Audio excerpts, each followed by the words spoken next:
오늘 이 시간에 말씀의 제목 한번 같이 고백해 볼까요? 보물을 하늘에 쌓아두라. 오늘 보물을 하늘에 쌓아두라 라는 제목을 가지고 함께 하나님의 말씀을 나누도록 하겠습니다. 자, 우리 마태복음을 계속해서 산상수훈, 예수님의 산상수훈을 우리가 하나하나 그 마태복음을 통해서 살펴보고 있는데, 이 마태복음 6장의 전반부에는 우리가 지난 시간 말씀을 통해 살펴봤듯이 예수님께서 성도로서 행해야 될 세 가지 중요한 행위들을 말씀해 주셨습니다. 그래서 성도가 반드시 행해야 될 의로운 행위가 첫 번째 뭐였냐면 구제였습니다. 그리고 두 번째가 8주간 동안 했는데 기도였습니다. 네, 이게 그거 가물가물 큰일 나는 거예요. 그죠? 2달을 넘게 했는데 기도. 그래서 주기도문을 통해 너희는 이렇게 기도하라. 그러니까 이렇게 말할 수 있는 거죠. 너희는 이렇게 구제해라. 너희는 이렇게 기도해라. 그리고 지난 시간 무엇에 대해 살펴봤습니까?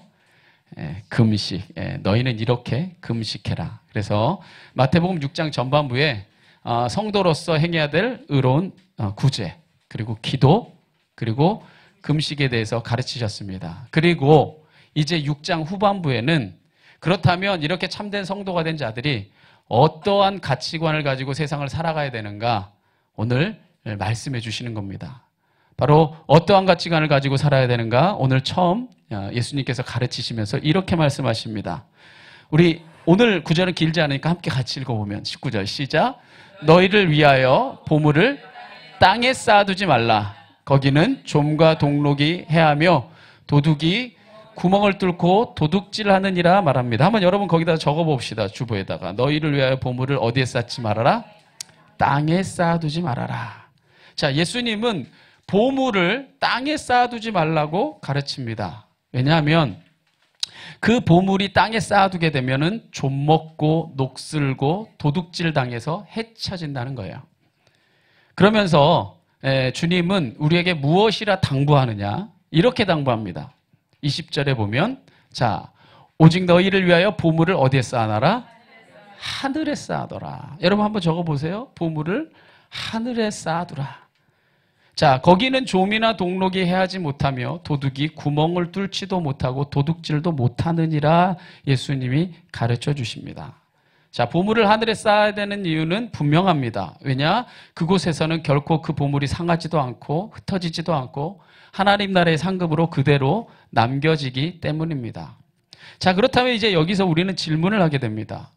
그러면 예수님이 말씀하신 보물은 무엇일까? 한번 저를 보세요. 여러분, 예수님이 보물을 땅에 쌓아두지 말라고 합니다. 그리고 보물을 어디에다 쌓아두래요? 하늘에 쌓아두래요. 자, 땅에 쌓아두면 좀 먹고 녹슬고, 동록이라는 게 녹슨다는 얘기거든요. 녹슬고 그리고 다 흩어져 버린다는 거예요. 도둑이 와서 다 도둑질해서 없어져 버린다는 겁니다. 근데 그 보물을 하늘에 쌓아두면 영원히 남는다는 거예요. 그렇다면 여러분들이 보물을 땅에 쌓겠습니까? 하늘에 쌓겠습니까? 하늘에 쌓는 자가 돼야지 지혜로운 거잖아요. 영원히 남는 인생이 되는 거잖아요. 그렇다면 자, 땅에 쌓아둘 건가 하늘에 쌓아둘 건가를 고민하기에 앞서서 보물이 뭔지를 알아야죠. 자, 많은 설교가들이나 목회자들은 이 보물을 돈으로 설명하기도 합니다. 물론 돈이 될 수도 있습니다. 그런데 돈 많은 보물이 다 돈만 보물인 건 아닙니다. 그러면 여기서 말하는 예수님이 말하신 보물이 뭐냐? 여러분이 생각하는 가장 귀하다고 여겨지는 그것. 어떤 사람한테는 그게 돈일 수 있어요. 어떤 사람은 이 세상에서 가장 내게 소중하고 귀한 게 돈일 수도 있는데, 어떤 사람은 지금 어떤 성도님도 얘기한 것 같은데 자녀일 수도 있습니다. 내게 가장 귀한 게 돈보다도 자녀일 수도 있고, 또 어떤 사람들은 자기의 인기가 내가 제일 귀한 거라고 생각하는 사람들이 있습니다. 어떤 사람에겐 명예, 권력일 수도 있고요. 자, 지금 다 죽어가는 사람한테는 내게 가장 귀한 게 뭐라고 생각할까요? 자식도 안 보여, 돈도 안 보여, 건강하고 싶은 겁니다. 그리고 지금 한참 사랑에 빠져 있는 사람이라면 애인이 내게 가장 귀한, 이 세상에서 무엇과도 바꿀 수 없는 바로 가장 귀한 것이라고 여겨질 수 있습니다. 즉, 한 사람이 정말 그 어떤 것이 자기 인생의 목적이 되고 기쁨이 되고 전부라고 여겨진다면 그게 여러분만의 보물인 겁니다. 자, 근데 인간이 어리석은 게 뭐냐면요, 이 보물을 땅에 쌓아두기 위해서 온 인생을 희생하며 애쓰며 살아간다는 겁니다. 그런데 안타깝게도 힘들게 쌓아 올린 물질, 자녀, 건강, 명예, 권력, 인기, 애인 다 영원하지 않다는 데 문제가 있습니다.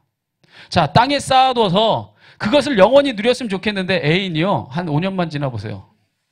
내가 아주 많이 썼어요. 5년만. 아니 5년 지나기 전에 결혼해보세요.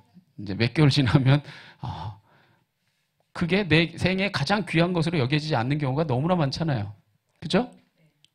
자, 어떤 사람들이 인기가 영원할 거라 생각하지만 여러분 그것만큼 연기처럼 사라지는 거 우리는 너무나 명확하게 봅니다.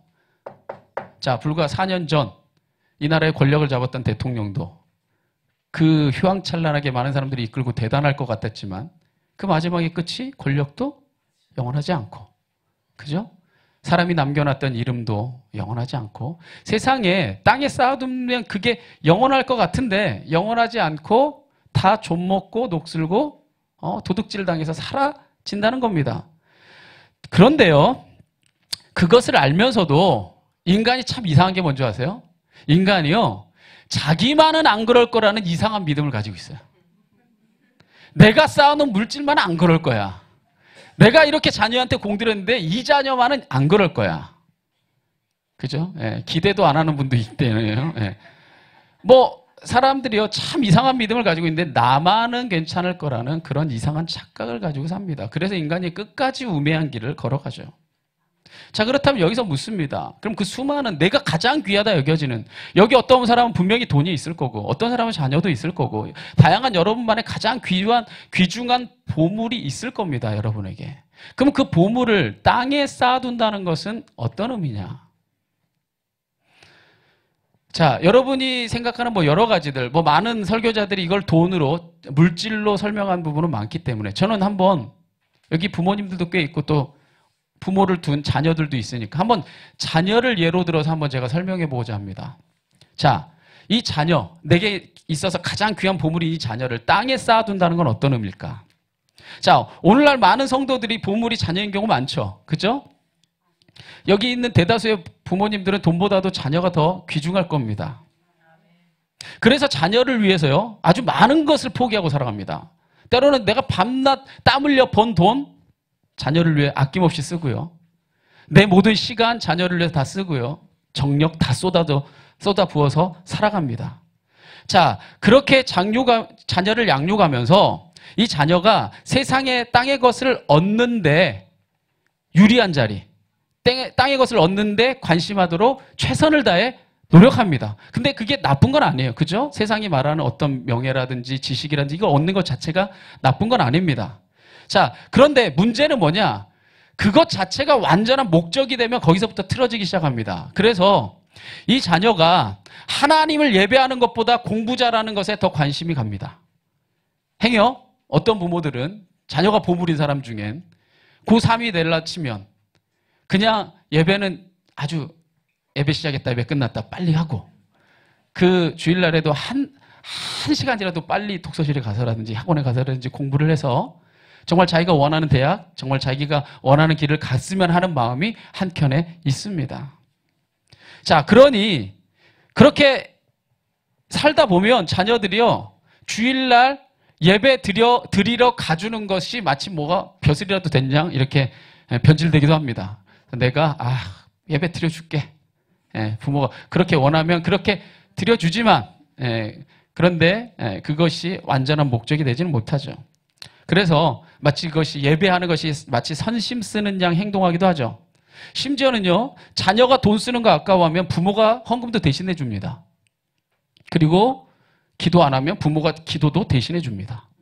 기도도 대신해줘, 헌금도 대신해줘. 예배는 너는 짧게 예배 드려. 내가 앞뒤로 새벽부터 다 예배는 내가 드려줄 테니까 너 보완해주는 모든 건 내가 할 테니까 너는 잠깐 예배 드리고 학원 가서 공부도 하고 열심히 너 할 거 준비해라. 이렇게 말합니다. 그래서 공부 잘하는 아이 만들고 싶어서 신앙교육의 가장 황금기인 바로 그 청소년의 때에 심지어 기러기 부모가 돼서 머나먼 나라로 보내기도 합니다. 저는요, 성도들 절대로 기러기 아빠 엄마는 하지 말라고 생각합니다. 저는 이게 100% 성경적이라고 생각해요.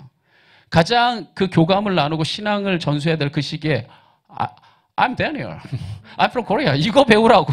딸랑 그거 하나 배우라고. 그죠? 여러분, 우리 한국말 배우고 싶은 동남아 사람들 엄청 많아요. 그죠? 나는 베트남에서 온 니쿤입니다. 이거 배우려고 만약에 신앙교육 다 때려치고 한국을 와서 한국말 배운다면 우리가 보기에는 뭐 하려고 그렇게까지 하냐 이런 생각 들 거예요. 미국 애들도 똑같아요. 뭐 하려고 그렇게까지 해서 I'm from Korea 이거 하나 하려고 부모 버리고 자식 버리고 머나먼 길 외로운 길 와가지고 그거 언어 하나 하겠다고 그렇게 하면 제가 말하는 건 여러분 잘 들으십시오. 이게 중요하지 않다는 얘기 아니라 그것만 목적인 건 참 어리석다는 얘기입니다. 자, 그래서 그렇게 자녀들이 자신만을 위한 인생을 살도록 만들죠. 자, 오늘날의 마마보이, 파파보이는 그렇게 생겨나는 겁니다. 자녀가 보물인 그 부모가 만들어내는 그 부산물들이죠. 자, 그렇게 자녀들이 한 해 두 해 살아가면서 땅의 것을 위해 살아가는 삶이 익숙해지고 편해지고 나중엔 당연하게 됩니다. 그것만을 위해 사는 게 당연하게 되는 순간들이 와요.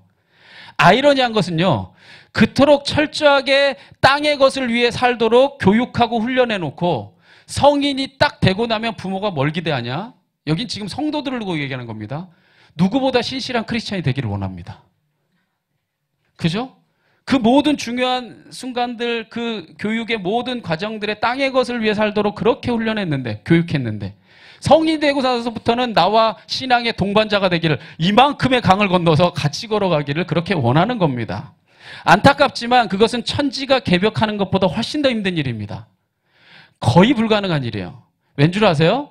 오늘 우리가 성경을 우리가 함께 고백했지만 보물을 땅에 쌓아두지 마라. 제가 오늘은 지금 자녀를 예로 드는데 자녀 땅에 쌓아두지 말라라. 이미 그렇게 성인이 되기까지 시간이 지나는 동안 그 자녀의 영혼을 사탄이 좀먹어버렸고 그 생각을 이미 녹슬게 했고 그 마음을 이미 사탄이 도둑질해 버렸기 때문입니다. 그래서 철저하게 세상 것을 위해서 살아가는 똑똑한 사람이 됩니다. 절대로 하나님의 가치가 저의 마음 가운데 뿌리 깊이 내리기가 쉽지가 않습니다. 될 수도 있죠. 그러나 쉽지 않다는 겁니다. 그거 영어 배우는 것보다 훨씬 쉽지 않습니다. 수학 다시 공부하는 것보다 훨씬 어렵습니다. 그런데도 부모들이요, 겉모습에 속습니다. 자녀의 영혼이 멸망의 길을 향해 달려가고 있는데도 좋은 대학에 갔고 좋은 직장에 취직했고 좋은 자리에 앉아 있으면 성공했다고 착각하는 겁니다. 그러나 예수님은요, 그런 자들을 향해서 하나님의 심판의 날에 뼈를 깎는 후회가 있을 거라고 분명하게 말씀하셨습니다. 그래서 누가복음 13장 28절에 뭐라고 말하느냐? 너희가 아브라함과 이삭과 야곱과 모든 선지자는 어디에 있고? 하나님 나라에 있고 오직 너희는 밖에 쫓겨난 것을 볼 때에 그 심판의 날에 슬피 울며 이를 갈게 될 것이다. 예수님이 분명하게 경고하셨습니다.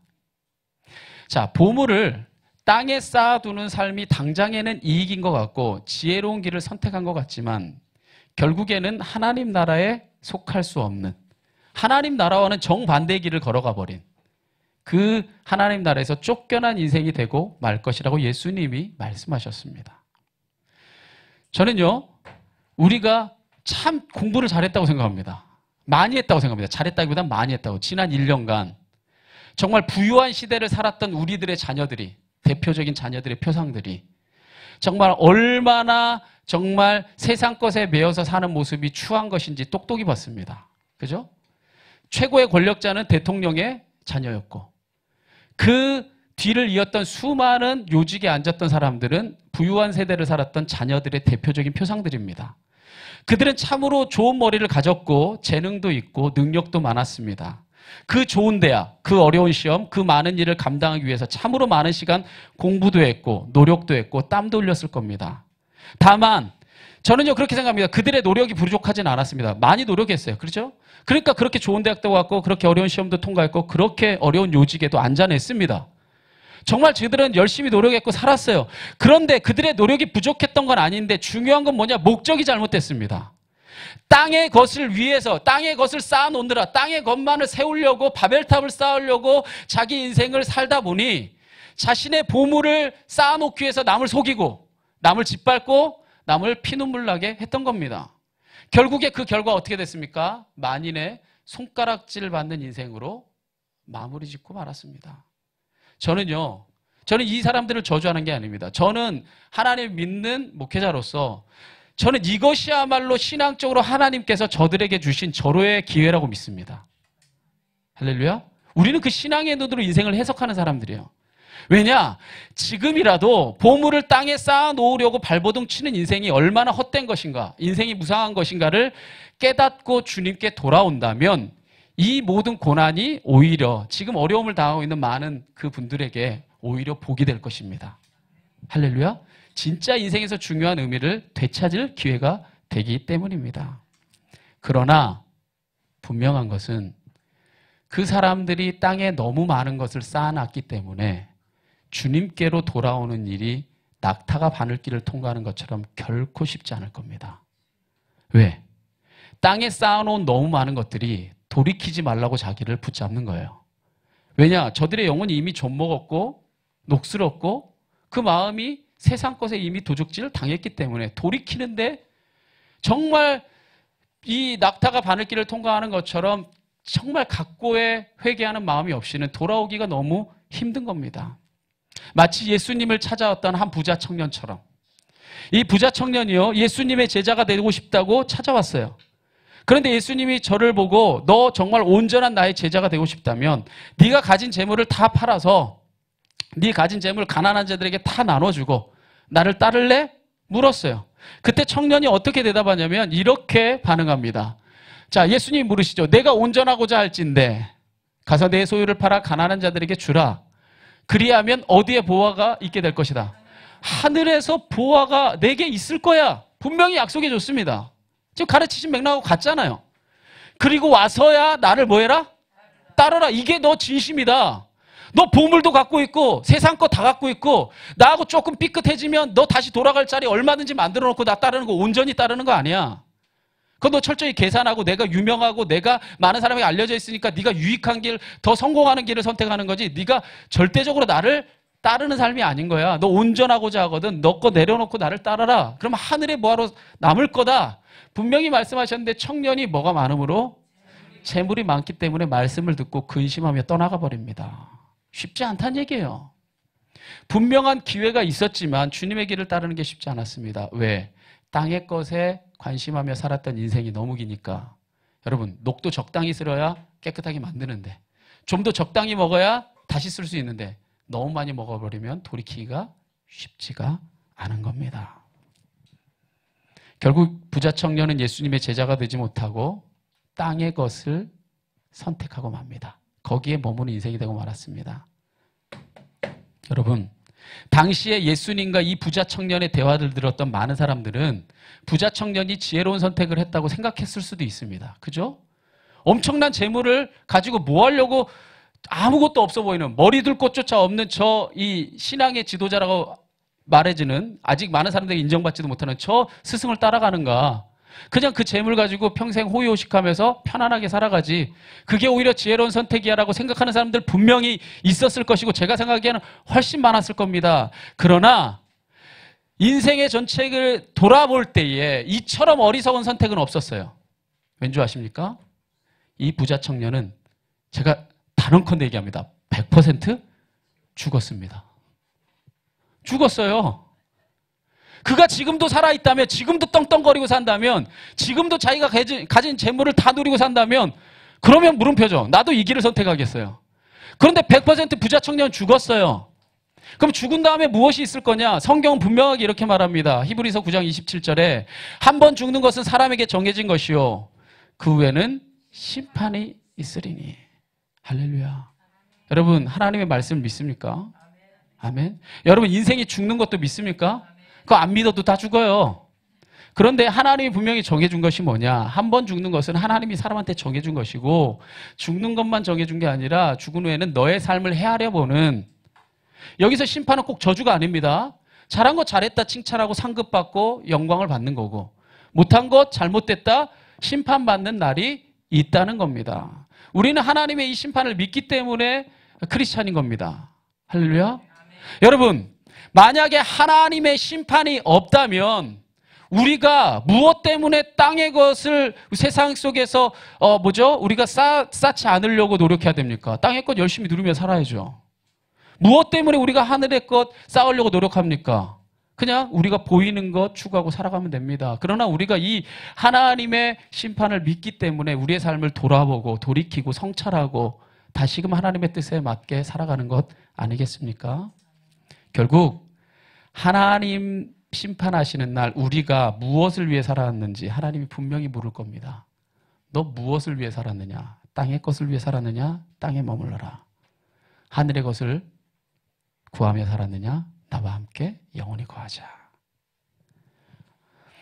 그렇다면 우리가 묻습니다. 우리가 하늘에 그 보화를 쌓는, 보물을 쌓는 삶이 되고 싶은데, 그렇다면 이 보물을 하늘에 쌓는다고 하는 것은 과연 어떤 의미입니까? 제가 오늘 자녀를 예를 들어서 설명을 했으니까 계속해서 한번 자녀로 예를 들어 보겠습니다. 자, 자녀를 하늘에, 내 자녀인 보물인 자녀를 하늘에 쌓아둔다는 것은 이렇게 설명할 수 있습니다. 자녀가 하나님 나라를 위해 사는 자로 양육하는 겁니다. 그게 바로 자녀를 하늘에 쌓아두는 겁니다. 자, 어렸을 때부터 참 하나님을 가르치고 하나님 나라를 위해 사는 삶이 무엇인지 우리 자녀에게 어렸을 때부터 깨닫게 하는 겁니다. 할렐루야.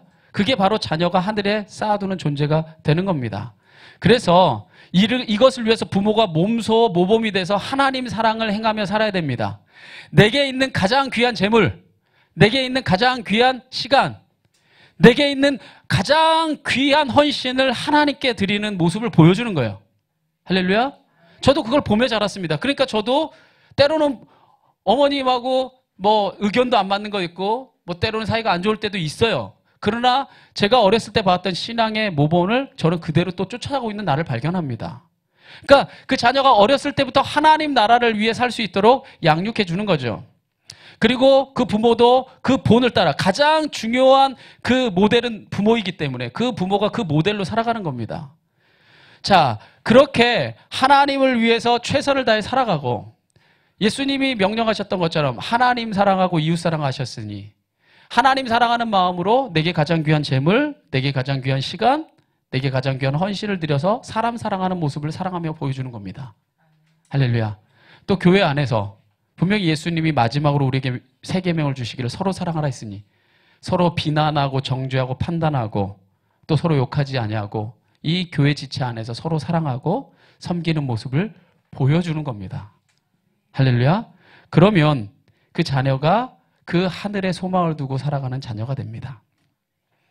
예전에 우리 베드로 집사님과 어떤 그런 얘기를 했는데 저는 참 그 귀담아 들었습니다.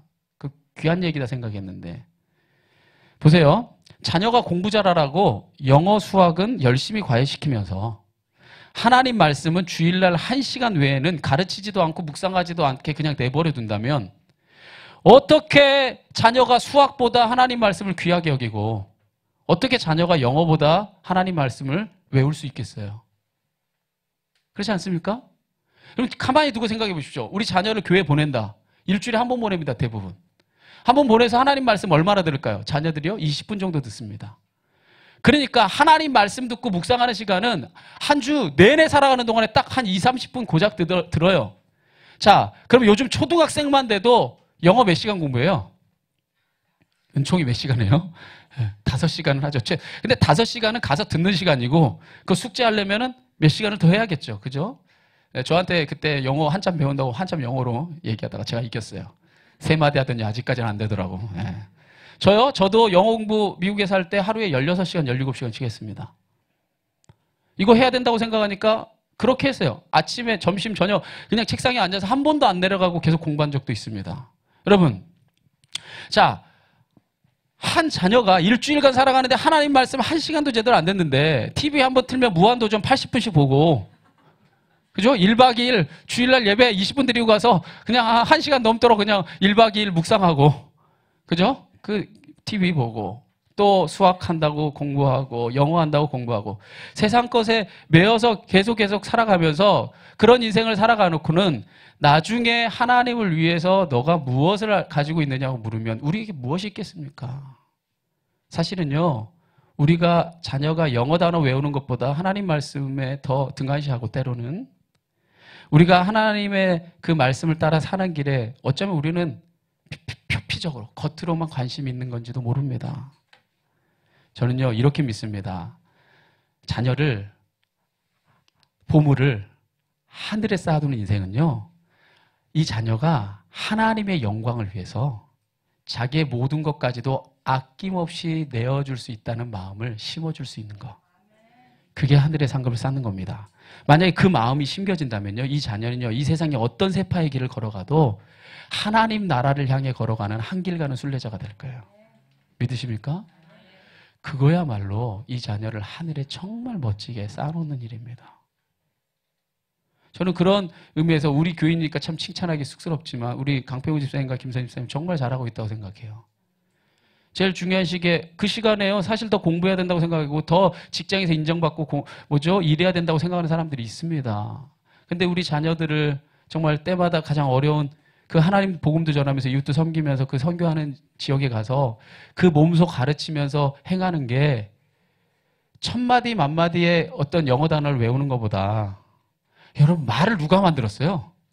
하나님 만들었어요. 여러분 영어 잘한다고 다 잘 사나요?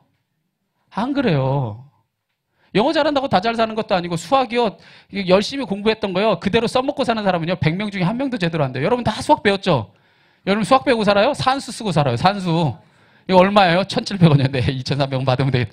이러고 살지 여러분이 무슨 미분 적분 무슨 행렬도 쓰고 살지도 않는데 우리 안 쓰고 살아요. 그런데 그렇게 별로 쓰지도 않고 살 거에는 그렇게 목숨 걸고 하면서 영원한 생명이 약속된 것에는 우리가 등한시한다면 그거야말로 참으로 어리석은 선택이 아닙니까?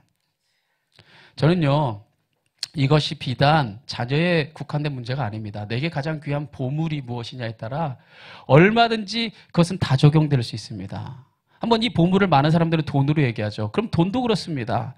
많은 사람들이 돈을 자신의 보물로 여기고 사는데 그리고 그 돈을 땅에 쌓으려고 노력하며 사는데 그렇게 땅에 쌓아놓은 그 재물이요 결국에는요 어떻게 만드는 줄 아세요? 사람을요 자녀들을 좀먹습니다. 자녀들의 생각, 마음을요 녹슬게 만듭니다. 그래서요 아주 부자 중에서도 자녀 교육을 철저하게 하지 않은 사람들은요 그 부모의 돈 때문에 자녀가 망가지는 경우가 다반사입니다. 그죠? 노력하지 않고 페라리 끌고 다니고 벤츠 끌고 다니고 아무데나 사고 내고 술 먹고 방탕하다가 좀 먹고 녹슬고 자녀들이 다 도둑질해 버립니다. 자 어떤 사람들이 얘기합니다. 아니요 그래도 멀쩡하게 사는 사람들 얼마든지 많은데요 제가 단언컨대 재물을 땅에 계속해서 쌓아두잖아요. 자 그러면 늙어갈수록 결국 이 물질이 결국에 인생을 좀 먹습니다. 점점 늙어가요. 점점 늙어가요. 부모가 죽을 때가 되죠. 점점 가까워지죠. 자녀들이 무엇만 생각할까요? 돈만 생각해요. 어차피 부모는 죽는데 이 돈을 첫째가 얼마 가져갈 거냐 둘째가 얼마 가져갈 거냐 내가 이만큼 가져간다면 난 이 형 다시는 못 보고 산다. 그죠? 저렇게 착한 양동수 집사님도 그런 거 어렵다고 고민하시더라고요. 모든 거 양보하시는 타입인데도. 근데 힘들대요. 그렇게 양보해도 쉽지 않은 게 사람의 욕심이에요. 나이가 먹어가면 땅에 쌓아놓은 재물들이 결국엔요 자녀들을 좀 먹고요 녹슬게 하고요 자녀들이 결국에 그거 다 도둑질해 간다니까요. 그거 제가 대표적으로 말해줘봐요. 여러분 강변만 운전하고 가면요 저기 바벨탑처럼 쌓아진 건물이 하나 있어요. 뭐예요? 롯데 제2 롯데월드잖아요. 그거 신격호 회장이 자기 평생의 소원입니다. 그 건물 세우는 게 신격호 회장이 가지고 있었던 평생의 소원이었어요. 이 사람이 90이 넘었죠. 90이 넘어서 넘어가니까 그 멀쩡한 정신 가지고 그 공부 마냥 그렇게 재능 많은 자녀들이 다 뭐예요? 형을 죽여버려. 동생을 죽여버려. 내 거야, 네 거야. 결국에 그 인생이 그거 다 못 써요.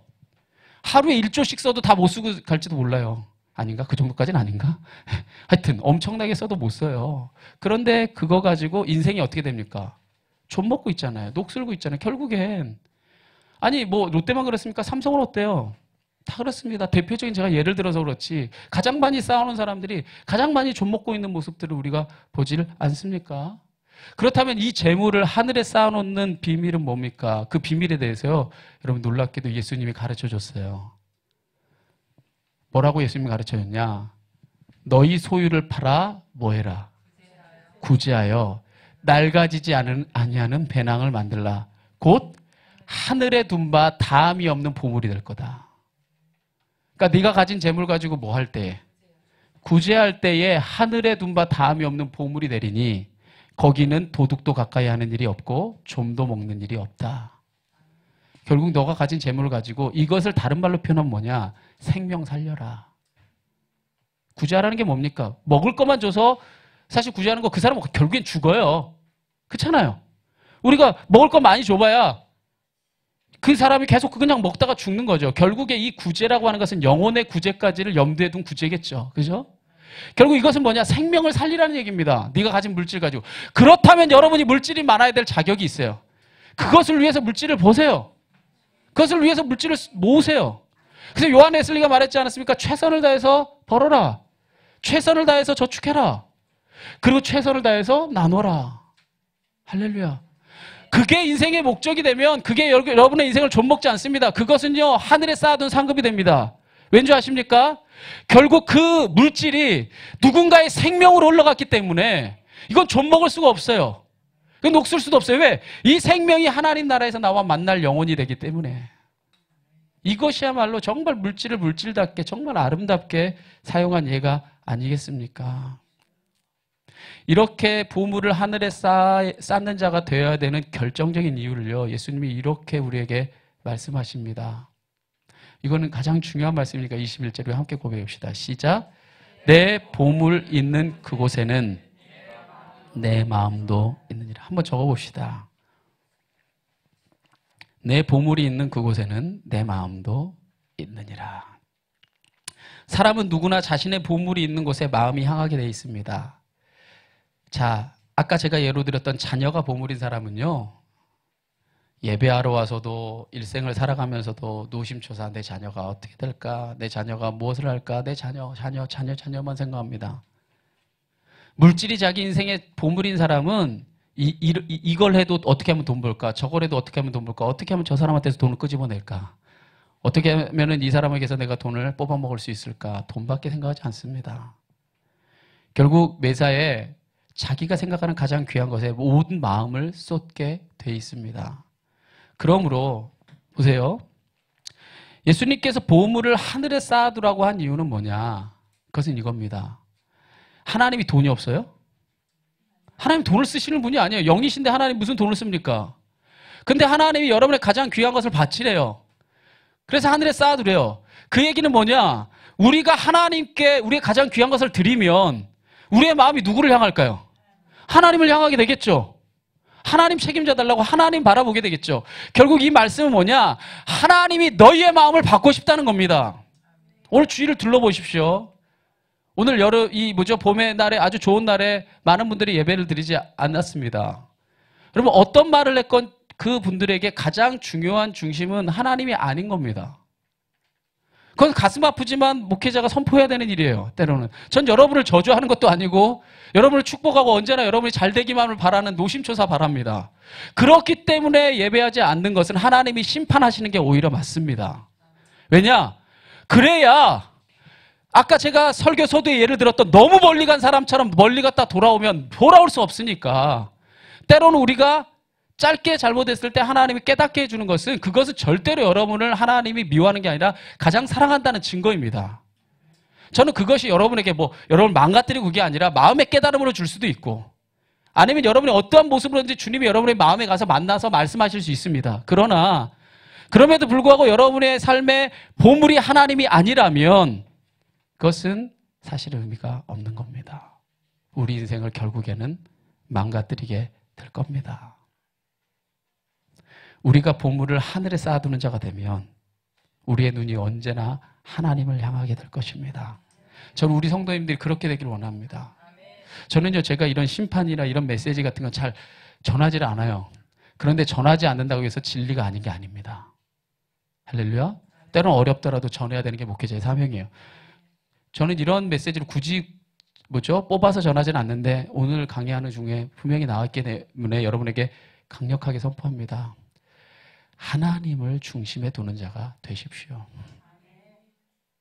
그것이 여러분 보물이 자녀든 세상 명예든 돈이든 땅에 쌓으려고 하는 순간이요, 여러분, 그것은 바로 우상이 됩니다. 그러니까 이게 아주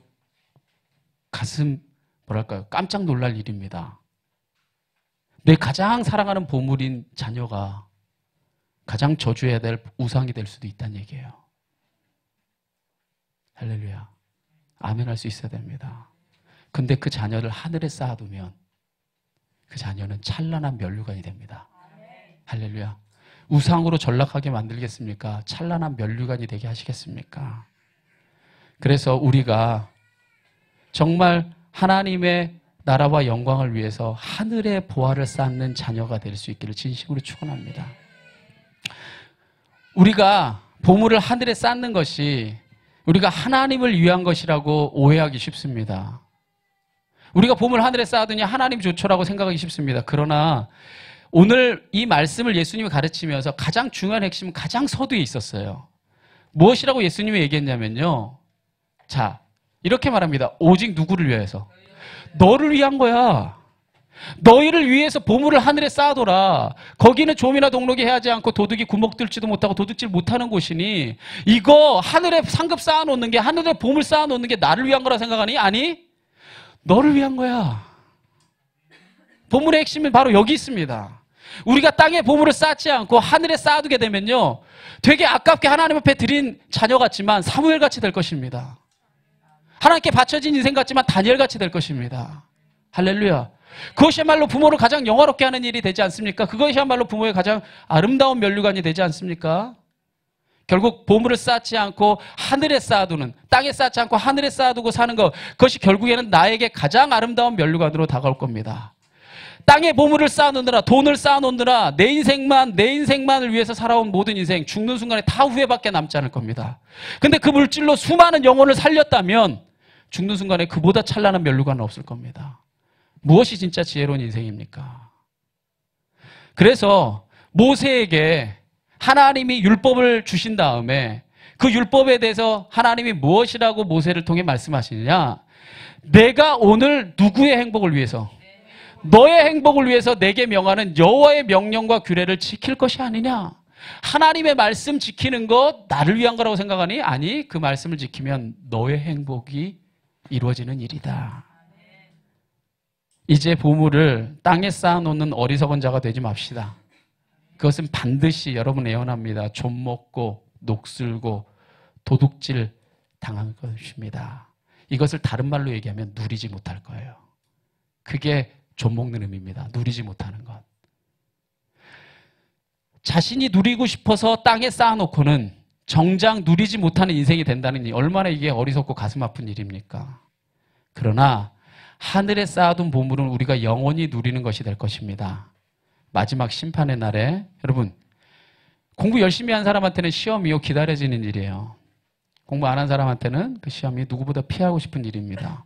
하나님 뜻을 위해 산 사람에게는, 하늘에 상급을 두고 산 자들에게는 이 심판의 날이 주님 그 어느 때보다 빨리 만나고 싶은 날입니다. 그러나 땅의 것만을 위해 살아왔던 자들에게는 이 날은 피하고 싶은 날이 될 것입니다. 어떤 주님의 자녀가 되기 원하십니까? 하늘의 쌍급을 쌓는 자가 되십시오. 우리가 그 영원한 믿음을 가지고 하나님 나라를 위해 살아가는 성도가 되면, 잘했다, 착하고 충성된 종아, 이제 영원한 이 하나님 나라의 잔치에 나와 함께 참여하자, 이러한 칭찬과 영접과 상급을 받는 인생이 될 줄 믿습니다. 오늘 그 믿음의 고백을 가지고 우리 한번 이 시간에 결단의 찬양 드린 후에, 하나님, 내가 하늘의 상급을 쌓는 주님의 자녀가 되기를 간절히 원합니다. 우리 시간에 기도하기를 간절히 원합니다.